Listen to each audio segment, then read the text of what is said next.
فرض نماز پڑھ کر سنن و نوافل کے لیے جگہ بدلنا، اس کا کیا حکم ہے؟ چنانچہ جس جگہ کھڑے ہو کر کے فرض نماز ادا کی، وہاں سے ہٹ کر کسی دوسری جگہ سنن و نوافل پڑھنا یہ مستحب اور افضل ہے۔ لیکن جہاں آگے پیچھے نہ ہو تو اسی جگہ پڑھ لینے میں بھی کوئی حرج نہیں، جیسا کہ عام طور پر جماعت کی نماز ہوتی ہے کہ رش کی وجہ سے یا بھیڑ کی وجہ سے بڑے بڑے شہروں میں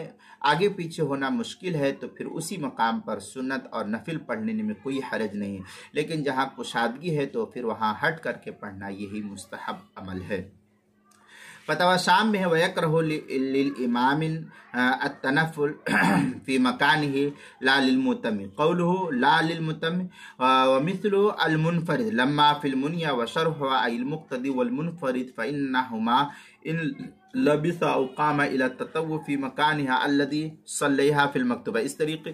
عبارت جو ہے فتاوی شامی جو زکریا بغری پور دیوبند کا ہندی نسخہ ہے، اس کی دوسری جلد صفحہ 248، فتاوی دارالعلوم دیوبند اس کی چوتھی جلد صفحہ 230، کتاب المسائل اس کی پہلی جلد صفحہ 493 اور 494 پر بھی اس کو نقل کیا گیا ہے۔